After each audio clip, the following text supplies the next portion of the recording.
Bienvenue dans ce nouveau numéro de Fontaine, l'édition citoyenne.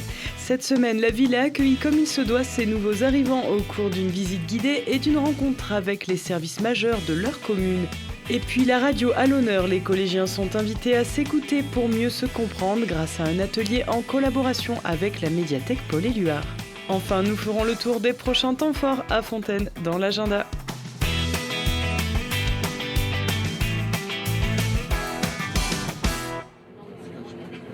Installations sportives ou culturelles, lieux de marché, centres médicaux, écoles, futurs projets urbains ou encore passage en revue des plus beaux graphes de la ville. Samedi 16 novembre, les nouveaux habitants de la commune étaient conviés comme chaque année à une matinée d'accueil.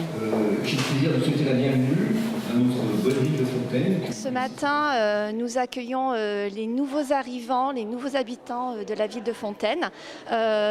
C'est une tradition en fait chaque année de faire cet accueil. On leur remet une petite mallette de bienvenue qui comporte des informations utiles sur la ville, notamment le guide des Fontainois, un plan de la ville. Voilà, monsieur le maire, les élus et les responsables de pôle sont également présents pour répondre aux questions des nouveaux habitants.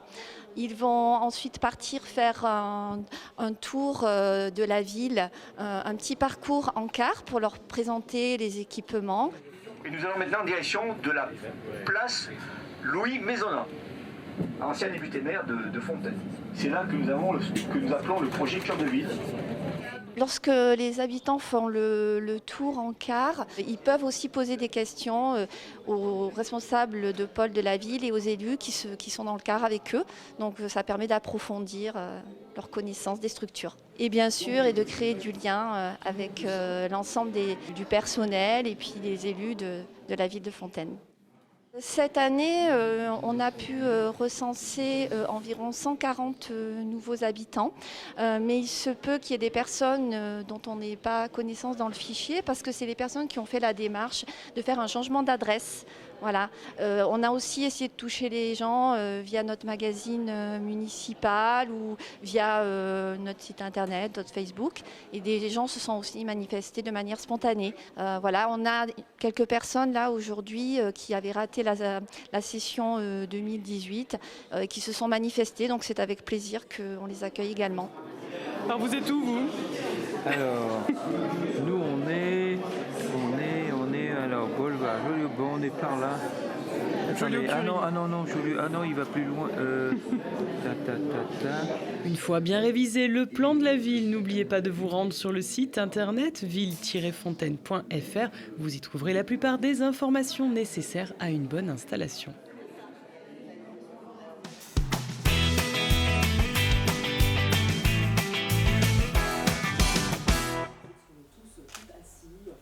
La médiathèque Paul-Éluard remet ça. Après le succès de la création d'un jeu vidéo l'année dernière autour d'un roman de Joan Elliott, elle lance désormais un projet autour du numérique et de la création sonore. L'expérience, en partenariat avec La Source, a pour but d'amener les jeunes à se rapprocher de la lecture et de l'écrit, le tout grâce à une approche différente de ces supports. L'idée pour nous, c'était vraiment de développer la lecture, de donner le goût des mots aux jeunes, en fait, dans les écoles, de les amener au livre, justement par des médias un petit peu différents, des choses qui leur sont plus familières, comme le jeu vidéo ou comme la radio. Et puis, l'idée de la radio, c'était aussi de les sensibiliser à l'écoute, dans un monde où finalement tout va de plus en plus vite, où les jeunes on a l'impression se posent de moins en moins, sont moins en capacité d'écoute, sont peut-être moins écoutés aussi. Lancé au mois d'octobre, ce projet intitulé « Écoutez voix » réunit des élèves de 4e du collège Gérard Philippe. Avec cette initiative, ces jeunes participants se lancent ainsi dans l'écriture d'un feuilleton policier en 3 épisodes, dont l'intrigue va se dérouler à Fontaine. Les collégiens vont alors pouvoir se plonger dans la théâtralisation d'un texte et dans tous les aspects techniques de l'enregistrement radio. Dialogue, ambiance sonore, bruitage, création musicale. Première étape de ce long projet, la découverte de l'univers de la radio avec l'intervention de différents acteurs autour d'ateliers divers et d'exercices. Prendre ce temps ensemble, tout le monde assis à écouter des extraits d'émissions, C'est toujours intéressant, en tout cas moi j'adore faire ça parce qu'il y a une écoute collective, on va se questionner sur ce qu'on a entendu, on se rend compte que chacun peut avoir entendu des choses différentes et c'est vraiment une façon de justement de sensibiliser à la radio et au son et à l'importance de l'écoute, pas seulement quand on apprend une langue, mais de manière générale, apprendre à écouter comme on apprend à regarder, il y a plus souvent de l'éducation à l'image, mais beaucoup moins de l'éducation à l'écoute. Une autre façon d'éduquer, rendue possible grâce au FEDER, le Fonds européen de développement régional. Pour la médiathèque, ravie de se relancer dans une démarche d'une telle envergure, l'expérience a aussi plus d'un mérite. C'est une façon en fait d'aborder l'écrit et l'oral dans le cadre scolaire, mais de façon créative et qui permettent à des jeunes qui peuvent se sentir parfois en décalage avec le système scolaire de trouver du plaisir à écrire, à dire, à mettre en voix, à écouter, à se faire entendre. Voilà, c'est vraiment ça les objectifs du projet. Et pour valoriser l'opération à la fin de l'année scolaire, plusieurs pistes sont prévues. Diffusion sur les radios locales ou lors d'événements locaux. De son côté, la médiathèque valorisera aussi le projet dans ses supports ou lors d'ateliers. Et le feuilleton radio sera également disponible en ligne dans la Numothèque.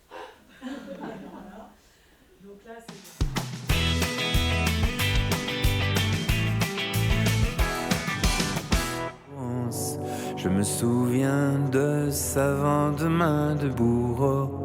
Je me souviens. Dans la famille des ovnis protéiformes de la chanson française, je demande Jean-Louis Murat.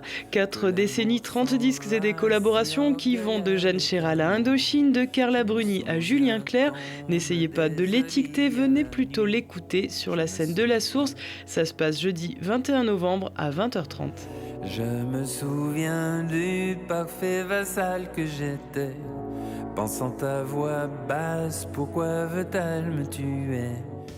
Entretenir sa souplesse, sa stabilité ou simplement bien démarrer la journée, les bons prétextes ne manquent pas pour pratiquer la gym douce. Des mouvements simples et adaptés à tous vous sont proposés au sein d'un atelier gratuit, vendredi 22 novembre à 10h. Cette séance se déroule sur inscription dans les murs du centre social Georges Sand. Samedi 23 novembre, une roda ou ronde mensuelle de capoeira se déroulera juste après un cours ouvert aux enfants accompagnés dès 5 ans ainsi qu'aux adultes. Le temps de découvrir cette pratique à mi-chemin entre sport et pratique artistique. Le groupe franco-brésilien Angola Cabula vous attend de 16h à 19h au centre social Romain Roland. Plus d'infos sur leur site internet alpacapoeira.fr. Je dis Julien a 11 ans, il est en 6e à 1 au collège Théodore Monod de Saint-Dumont et il a dit: mes parents sont séparés depuis 1 an, je vis maintenant ici avec maman et ma sœur.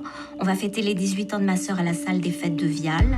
On habite tous là-bas chez papy et Nani, sauf mon père. Par contre, je ne peux jamais jouer devant la maison ou dans le jardin, car on a peur que l'autre vienne. Quand il vient, je m'inquiète pour maman, parce qu'il veut juste lui faire du mal. Mardi, enfin, rendez-vous à la MJC pour un ciné-débat avec pour support le poignant Jusqu'à la garde du réalisateur Xavier Legrand. Un divorce difficile, un enfant face à une décision de justice concernant sa garde. Comment se tisse l'angoisse et que dit ce film de ce fait de société ? Vous pourrez échanger sur ce sujet après diffusion du film mardi 26 novembre à 20h. Il est conseillé de réserver votre place auprès du service égalité citoyenneté ou via la MJC Nelson Mandela. Moi, j'aimerais bien comprendre. Je sais pas ce qu'on leur met dans la tête.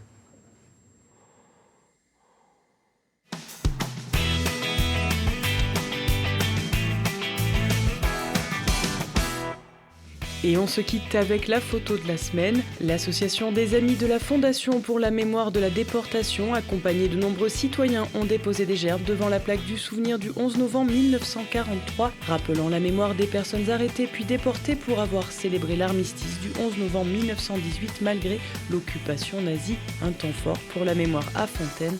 À la semaine prochaine.